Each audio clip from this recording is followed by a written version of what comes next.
Hello दोस्तों, आज हम डिस्कस करने वाले हैं जो आपका प्लूरल फ्यूजन होता है उसको। दोस्तों, ये आपका लॉन्ग क्वेश्चन तो आ सकता है थ्योरी के एग्ज़ाम के अंदर, हमें भी इसके फाइनल एग्ज़ाम होता है उसके अंदर, साथ साथ आपका जो प्रैक्टिकल एग्ज़ाम होता है प्रैक्टिकल के अंदर भी ये आपका एक लॉन्ग केस दिया जाता है रिस्पायरेटरी सिस्टम के अंदर। ठीक है, तो दोनों एस्पेक्ट में बहुत इंपॉर्टेंट टॉपिक है। इसके बारे में आपको क्या पता होना चाहिए कि आपका ये होता क्या है, इसके कोज क्या होते हैं, साइन सिम्टम क्या होते हैं, इन्वेस्टिगेशन क्या होता है, इसकी मैनेजमेंट क्या होती है। सारी बातें इस वीडियो के अंदर मैं आपको बहुत आसान तरीके से समझाने वाला हूँ। ठीक है, तो सबसे पहले हम स्टार्ट करते हैं। तो सबसे पहले बात आती है दोस्त, प्लूरल फ्यूजन आपका होता क्या है। प्लूरल फ्यूजन होता है जो आपका प्लूरल स्पेस होता है ना, प्लूरा और आपका लंग्स बीच का स्पेस होता है प्लूरल स्पेस, उसके अंदर जो अबनॉर्मल फ्लूइड होती है वो आपका अबनॉर्मल अमाउंट यदि उसके अंदर हो जाता है, एक नॉर्मल अमाउंट होता है उससे ज़्यादा यदि फ्लूइड रहती है तो उसको बोलते हैं प्लूरल फ्यूजन। तो इसके आपको दो टाइप का हो सकता है दोस्तों। ये एक आपका हो सकता है ट्रांसुडेटिव, एक आप एक्सुडेटिव। ठीक है, दो टाइप का हो सकता है। ट्रांसुडेटिव का नाम देखिए मतलब क्या होता है, इसके अंदर कंपेरेटिवली थोड़ी क्लियर फ्लूइड होती है। उसके अंदर कोज कौन से होंगे क्लियर फ्लूइड के, वो होता है आपका left heart failure, congestive cardiac failure, बात सेम है। सेकंड आपका जो क्रोनिक लीवर डिजीज और नेफ्रोक सिंड्रोम, इसके अंदर जो आपका वो प्लूरा से नॉर्मल प्लूरा बनती है वहाँ से इसका फॉर्मेशन ज़्यादा होता है। तो मतलब क्लियर फ्लूइड का आपको ये तीन एग्जाम्पल याद रखने हैं, congestive heart failure, chronic liver disease और नेफ्रोक सिंड्रोम। ये आपके हैं ट्रांसुडेटिव प्लूरल फ्यूजन के एग्जाम्पल। सेकंड आता है आपका एक्सुडेटिव। एक्सुडेटिव में देखिए क्या है, एक्सुडेटिव में आपको मैं बता देता हूँ। एक्सुडेटिव के अंदर आपको 3-4 कैटेगरी में आप डिवाइड कर सकते हो जो एक्सुडेटिव प्लूरल फ्यूजन के टाइप है।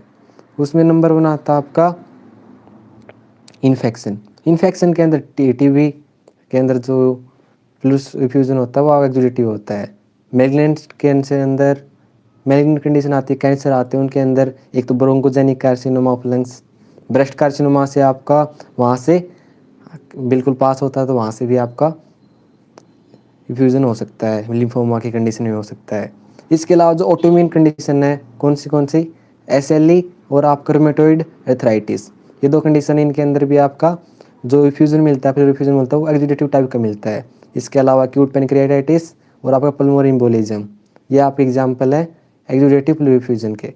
ठीक है, तो ये बात की हमने हमारे टाइप ऑफ प्लूरल फ्यूजन। इसके बाद नेक्स्ट आता है क्लिनिक फीचर।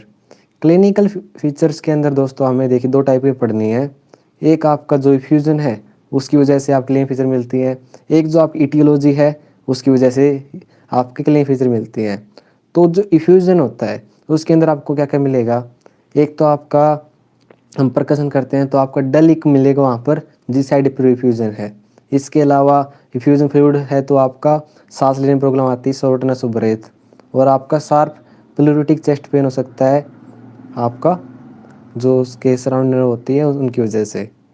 उसके अलावा जो आपका एटियोलॉजी है, उसके अलावा एटियोलॉजी में आपका जैसे पहला एग्जांपल है लेफ्ट हार्ट फेलियर, इसके अंदर आपको डिफरेंट फीचर क्या मिलेंगी, शॉर्टनेस ऑफ ब्रेथ, प्रॉक्सिमल नॉक्सुरल आपका, ठीक है, एक आपको ऑर्थोपेनिया, ये आपकी इसकी वजह से मिलती हैं।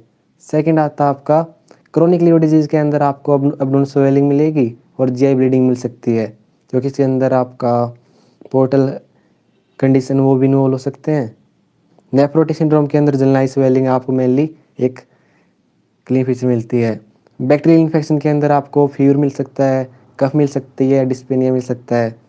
टीबी के अंदर दोस्तों क्या आप डिफ्रेंशिएट करोगे कि जैसे हम इन फीचर की हेल्प से हम पता कर सकते हैं कि कौन सी कंडीशन है। तो टीबी के अंदर वेट लॉस मिलेगा, लॉस ऑफ एपेटाइट मिल सकता है, लो ग्रेड फीवर मिल सकता है, मोप्टेसिस मिल सकती है। मेलिग्नेंसी के अंदर आपको कंपेरेटिवली रैपिड वेट लॉस मिलता है, लॉस ऑफ एपेटाइट मिलेगा, lamp with feature of primary malignancy आपको मिलेंगी। इसके अलावा आपका कनेक्टिव टिश्यू डिसऑर्डर हैं, उसके अंदर आपको रेड आई मिल सकती है, शॉर्टनेस ऑफ ब्रेथ। तो ये आपके मतलब इन टेबल से आप जो डिफरेंट टाइप ऑफ कोज होते हैं ना प्लूरल फ्यूजन के, उसके आपका कैसे पेशेंट किस क्लिनिक फीचर को रिप्रेजेंट कर रहे हैं आप एक अच्छा आइडिया लगा सकते हो कि कौन क्या कंडीशन है। ठीक है, उसके बाद हम बात कर लेते हैं sign sign due to effusion. Sign due to effusion के अंदर आपको नंबर 1 आता है इंस्पेक्शन। इंस्पेक्शन के अंदर क्या मिलेगा, इफेक्टेड साइड के अंदर आपको मूवमेंट थोड़ा रेस्ट्रिक्शन होगा मूवमेंट का, ठीक है, बल्जिंग मिल सकता है। पैल्पेशन के अंदर दोस्तों हमको मिलेगा एक्सपेंशन, आपका रेस्ट्रिक्शन होगा, मिलेगा एक्सपेंशन, ठीक है, मतलब नॉर्मल जो एक्सपेंशन होता है लंग्स का वो आपको कम मिलेगा। सेकंड आता है शिफ्ट। शिफ्ट आपका shift to the opposite side in case of massive effusion. मतलब क्या है कि जो यदि एक साइड फ्यूजन ज़्यादा हो जाता है तो उस साइड का लंग्स, मतलब जो लंग्स है वो दूसरी साइड शिफ्ट हो जाता है, अपोजिट साइड।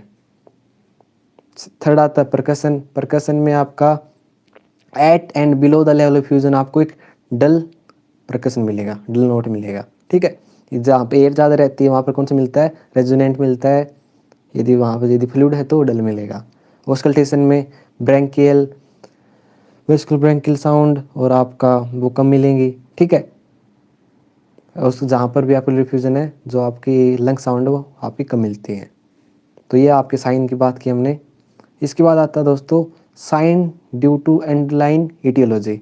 तो देख जैसे हमने सिम्टम में देखे थे कि डिफरेंट इटियोलॉजी के अकॉर्डिंग डिफरेंट सिम्टम मिल सकते हैं, ऐसे ही साइन मिल सकते हैं। ब्रोंकोजेनिक कार्सिनोमा केस में आपको क्या मिल सकता है, क्लबिंग मिल सकता है। टीबी केस में आपको क्या मिलेगा, लिम्फेडिनोपैथी मिल सकता है। जैसे आपका congestive cardiac failure, SVC obstruction, malignancy, इसके अंदर आपका जेईपी पर है ना वो आपको इंक्रीज मिल सकता है। क्रोनिक लीवर डिजीज़ और मेटास्टेटिक लीवर डिजीज़ के अंदर आपका जॉन्डिस फीचर मिल सकती है आपको साइंस के अंदर, ठीक है। कार्ड इसके अलावा डिफरेंट जो टाइप जो आपके कोज हैं उनके अकॉर्डिंग आपको डिफरेंट मिल सकते हैं। तो आपको ब्रेस्ट एग्जामिनेशन में कैंसर है तो स्लम मिल सकता है। जीआई साइन आपका लीवर है उसके रिगार्डिंग मिल सकते हैं। और एलवीएफ के रिगार्डिंग आपको कार्डियोवैस्कुलर साइन मिल सकते हैं। तो नेक्स्ट आता है दोस्तों हमारा इन्वेस्टिगेशन।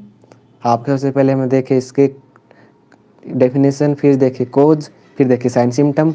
अब आता आपका इन्वेस्टिगेशन। इन्वेस्टिगेशन के अंदर नंबर 1 आता है ब्लड।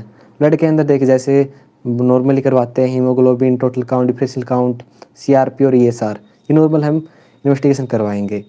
किडनी के लिए मतलब यूरिया, सोडियम, पोटासियम भी करवाते हैं इन्वेस्टिगेशन में। लीवर फंक्शन टेस्ट करवा सकते हैं, ठीक है। मतलब ये एक ओवरऑल जनरलाइज इन्वेस्टिगेशन होती है जिससे आपको एक अच्छा कोज पता चल सकता है। चेस्ट एक्सरे के अंदर आपको जो प्यूरिफिकेशन है ना वो आपको दिख सकता है इसके अंदर, एक्सरे के अंदर। डायग्नोस्टिक एस्पायरेशन में आपको क्या मिलेगा, प्यूरिफिकेशन यदि एस्पायरेशन करते हैं तो फिजिकल करेक्टर में यदि हेमोरेजिक है, हेमोरेज है तो मैग्नेंट कॉज हो सकता है, टर्बिड है तो इन्फेक्शन हो सकता है, ठीक है। उसके बाद आपका ये तो था आपका फिजिकल करेक्टर। केमिकल करेक्टर से हम कैसे थोड़ा आइडिया लगा सकते हैं, यदि आपका हम क्या क्या देखेंगे केमिकल करेक्टर के अंदर, प्रोटीन देखेंगे और एलडीएस देखते हैं, ठीक है।